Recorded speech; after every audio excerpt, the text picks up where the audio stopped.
moi maintenant. Fonseca ou Galtier pour la saison prochaine?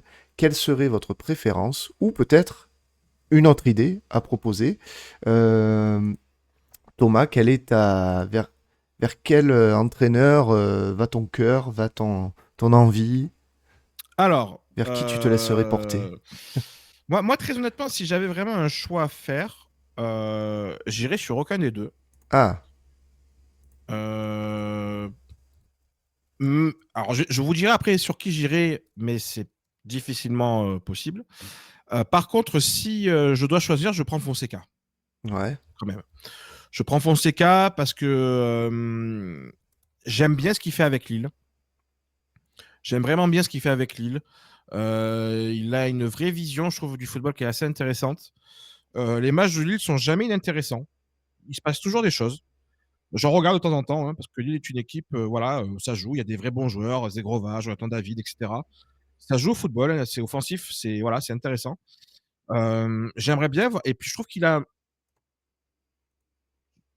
peut-être pas du Ah, charisme, mais en tout cas, excuse-moi, ton micro a coupé pendant 2 secondes et on t'a pas entendu. Il a non, quoi? pardon, non, il a du charisme, je trouve. Ouais, Tu vois, oui, oui. il a un peu de charisme, voilà, il dégage quelque chose. Voilà, il dégage quelque chose. Il connaît le championnat de France. Il parle français. Il parle un peu le français, je crois même, hein. Oui, il doit parler un peu français maintenant depuis le temps quand même. Oui, oui, oui.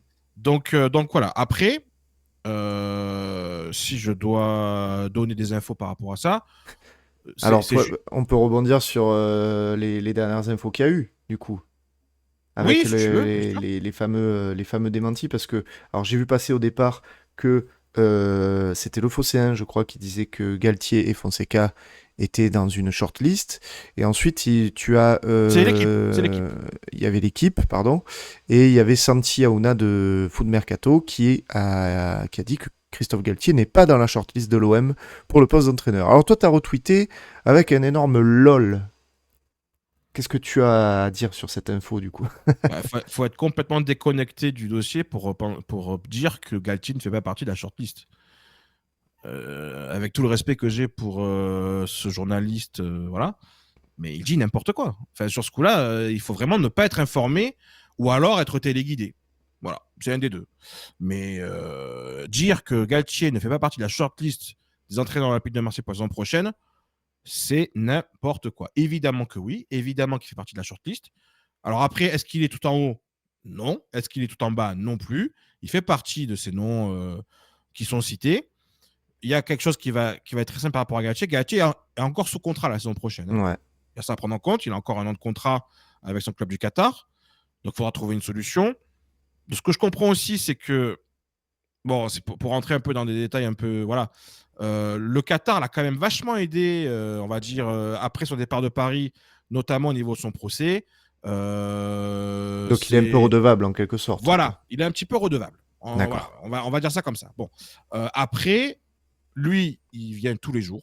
Peu importe le classement de l'Olympique de Marseille en fin de saison, qu'on soit qualifié en Coupe d'Europe ou non, si on lui dit demain tu viens pour reconstruire l'Olympique de Marseille, ou en tout cas pour reprendre le règne du club, il vient. Il y a pas de conditions, voilà, il fera tout pour venir. Et il fait partie de la shortlist. Longoria l'aime bien. Benassia aussi, ça va, ça peut passer. C'est pas la piste prioritaire aujourd'hui, mais le lol que je mets, c'est simplement de dire, mais Oui. enfin, c'est ridicule de dire que il n'est pas dans la shortlist. Voilà. Ah, moi, j'arrive pas à comprendre comment on peut C'est d'une l'imaginer, ouais. bêtise de son nom de dire ça. Hmm. Voilà.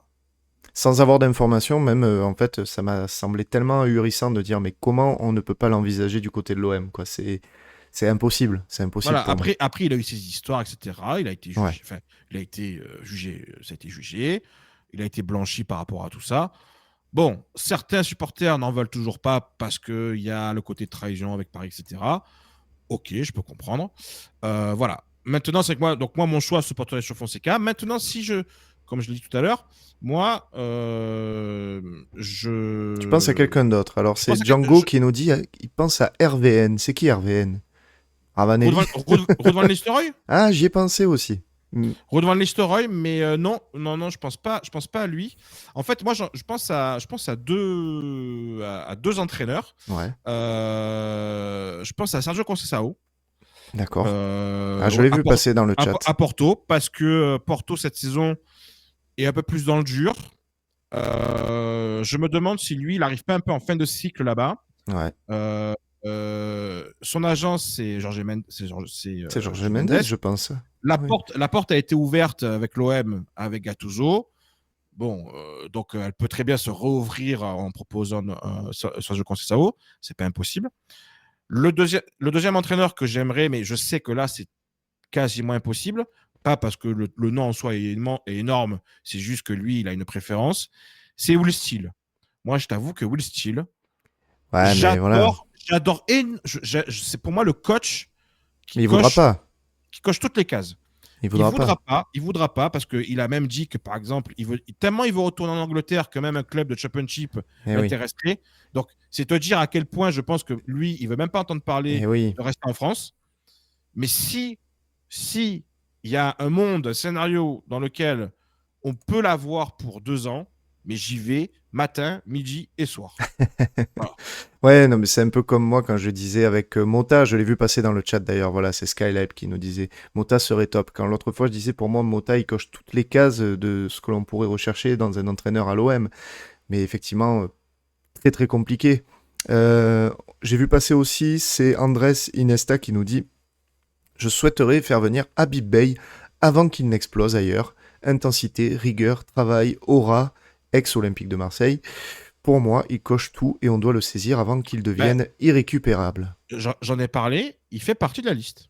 Il fait partie, ouais. L'autre fois, tu l'avais dit, oui. Il fait partie de la liste. Alors, la liste, aujourd'hui, ce que je peux vous dire, c'est qu'évidemment, il y a Fonseca, évidemment, il y a Galtier, Habib Beye en fait partie.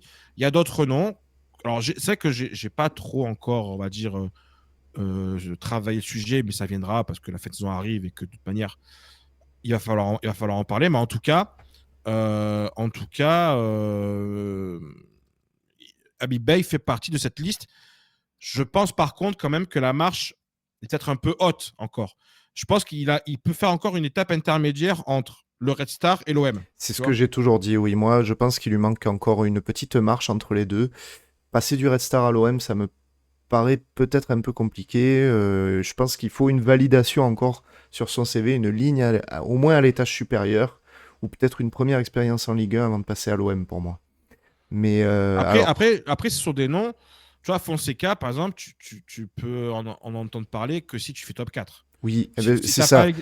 C'est tout le sens de ma réflexion. Voilà, si tu n'as pas avec des Ligue des Champions à proposer à Fonseca, ben jamais il vient. C'est tout le sens de ma réflexion pour répondre à cette question, justement, à ce sujet-là. Moi, ma préférence, elle irait à Galtier, plus que Fonseca. Pourquoi ? Parce que tout simplement, déjà, il a gagné des titres en France, il connaît la manière de fonctionner de l'OM aussi, il connaît la maison. Je suis persuadé qu'il veut entraîner et réussir ici. Tu l'as dit, toi aussi d'ailleurs, hein, tu l'as confirmé, il vient tous les jours. Je suis persuadé que ça marcherait. Fonseca, c'est un bon entraîneur aussi, il n'y a pas de souci. Franchement, je serais très content qu'il vienne. Mais ce que je retiens un petit peu qui fait la différence, c'est la motivation. Car entre un Galtier qui viendrait, comme tu l'as dit, quoi qu'il se passe, il serait d'accord pour venir à l'OM, et un Fonseca qui, à mon avis, viendra seulement en cas de Ligue des Champions, ben voilà, tu peux te faire aussi ton idée sur la motivation, le niveau de motivation du gars pour venir coacher à l'OM. Et moi, ça me plaît, le fait de que quelqu'un veuille absolument venir aussi. Alors, juste interrompre sur ça. Après, je te redonne la parole.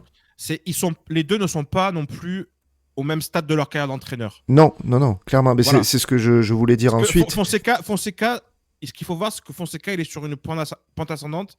C'est-à-dire que lui, il veut franchir les étapes et il veut aller de plus en plus haut. Galtier, qu'on le veuille ou non, Paris, ça a été quand même très très haut pour lui, sans doute trop haut. Là, il est redescendu au sous-sol. Hein. Ouais, donc, et puis moi, c'est même au-delà. C'est pour ça qu'il accepterait, mais... l'OM. Tu vois, par exemple, Galtier après Lille, je suis pas sûr qu'il accepte l'OM sans Coupe d'Europe, par exemple. Tu vois. Peut-être, mais alors moi, c'est même au-delà de ça. Moi, je me dis que Galtier, il a déjà eu l'occasion aussi de se gaver financièrement parlant. Entre le PSG et le Qatar, ça va, hein, il peut voir venir. Donc, pour moi, tout ce qui doit l'intéresser désormais, c'est un petit peu le challenge sportif, de se faire une belle expérience, quelque chose qui lui plairait, du kiff, quoi, en fait. Et ben voilà, t'es servi, quoi. T'es servi ici. Donc en réalité, pour moi, c'est lui qui doit être ta piste numéro 1, car comme je l'ai vu passer aussi dans les commentaires, de toute façon, c'est ton classement qui va déterminer ta capacité à attirer des coachs. Tu vas attirer qui en terminant 6 ou 7e ? Bah, des gains, des gains. Qu'on soit clair, hein. Galtier, ça sera limite le mieux que tu puisses avoir hein, si tu finis 6 ou 7e. Il n'y aura pas 50 noms sur le marché pour moi. Donc les Fonseca, à la rigueur Bay, ok, si tu finis 6 ou 7e, peut-être qu'il serait partant pour venir à l'OM. Et encore, je suis même pas sûr, parce que peut-être qu'il a envie de continuer l'aventure au Red Star s'il monte en division supérieure, tu vois, et qu'il ait Ah, il, envie de tenter quelque chose. il réfléchit quand même, hein, attention. Hein. Oui, bien sûr, mais Il réfléchit fortement quand il y a même, Ben. il y a l'affect aussi, je pense, qui joue quand même. Quand il y a vécu une montée, ça doit être, voilà, tu vois, de te dire, j'abandonne tout une fois qu'il y a eu la montée. Bon, Après, petit détail, c'est que le Red Star, ils ont perdu leur adjoint qui est parti à Clermont. C'est un signe qui montre que Bay, normalement, ne devrait pas rester au Red Star. Il y a aussi quelque chose à noter, c'est que Fonseca, c'est pas non plus interdit qu'il se prolonge à Lille, finalement. Ça, au départ, il n'en était pas question. Parce que Fonseca, en fait, lui, il a quelque chose en vue, c'est-à-dire, lui, c'est la première ligue. ouais. Première ligue, première ligue, première ligue. Sauf qu'il voit que les postes en première ligue, bon, il y a Liverpool qui va se dégager. Bah, alors, Liverpool, Ouais, mais bon, c'est voilà, pas encore à son niveau. c'est pas pour lui. Euh, je sais pas s'il y a d'autres clubs, style, je sais pas moi, Newcastle, enfin pas des top clubs, mais pas non plus des clubs nuls qui vont se libérer. Là, en tête, j'en ai pas, mais bon, voilà, vous voyez à peu près Mhm. ce que je veux dire, hein, entre 5 et 10. Je pense qu'entre 5 et 10, il y va. Par contre, si c'est deuxième partie de tableau, je pense que ça le tente un peu moins. Et dans ce cas-là, parce que l'Italie l'a déjà fait, la Roma, le championnat espagnol, je suis pas persuadé que Ouais, mais ça le en branche vrai, plus que il ça. peut avoir une belle équipe hein, qui se libère en Angleterre, un petit United ou quoi, c'est pas impossible que ça lui ouvre les portes. Hein. United, c'est chaud. Hein. Ouais, c'est chaud, attends, t'as vu qu'ils ont pris jusqu'à présent, excuse-moi, Ah, hein, ils ont... ils avaient pris Ten Hag, qui était l'entraîneur à la mode que tous les clubs voulaient parce que il sortait d'une Coupe d'Europe avec l'Ajax extraordinaire. Ouais, ouais, d'accord, mais bon, enfin... Là, Fonseca, il est en train de jouer la Conference League en Islande avec Lille. Voilà, bon, c'est pas tout à fait le même délire, quoi. Tu vois ce que C'est je veux pas dire? tout à fait le même délire, Voilà. d'accord, mais bon. Je vois passer le nom de Eric Roy aussi. Eric Roy, vous êtes deux, trois à nous l'avoir dit. Qui fait du bon boulot, c'est sûr. Hein. Qui fait du très bon boulot. Alors, je sais plus si j'en avais parlé en live ou si je t'en avais juste parlé à toi en privé.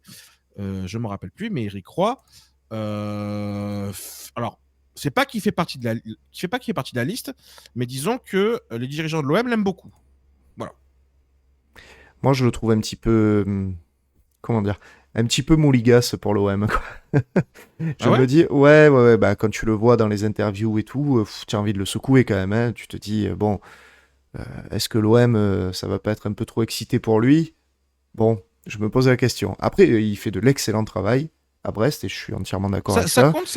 Ça compte vraiment pour toi, ça?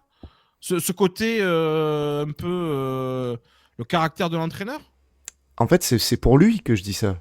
C'est surtout pour lui de se dire, voilà, est-ce qu'il va pas aller dans un environnement un peu trop... Il connaît. euh, oui, il connaît, bien sûr, mais Ah bah attends. c'est quand même... ben voilà, c'est par rapport à Brest, je veux dire, forcément, tu te bouscules un peu plus aussi en tant que coach. Hein, donc voilà, c'est surtout ça que je veux souligner. Donc je me dis, voilà, est-ce que d'un coup, ça serait pas trop de changements dans sa vie de coach et peut-être vie perso même, hein, parce que bon, Oui, bien voilà, sûr, bien hein, sûr. on le sait, hein, coacher à Après, l'OM, après, quand t'as après envie quand t'es à Brest, c'est que tu veux ta tranquillité aussi, je pense. Hein. Eric Roy, de ce que je sais, c'est qu'avant d'être à Brest, il vivait dans la région, Ouais. où je crois qu'il était du côté de Nice, je sais plus. En tout cas, il était dans le sud. Donc Tu- voilà, je veux dire, je pense que ça ne l'embêterait pas de venir.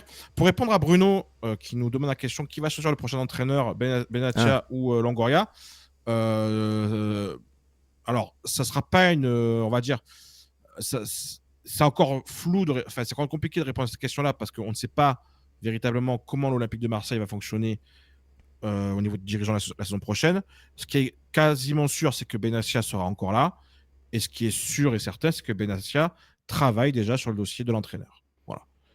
ok. C'est une certitude. J'en avais déjà parlé. Il est déjà sur le dossier. Il a pris déjà des premiers contacts. Donc voilà, il y a pas de, c'est lui qui est aujourd'hui en pôle pour travailler sur ce dossier-là. Ouais. Après, qui aura le dernier mot, ça, On verra. compliqué de savoir, mais en tout cas, il travaille énormément sur ce dossier. Bon. Un dossier qui reste ouvert et dont on n'a pas fini de parler, je pense, dans la tribune OM.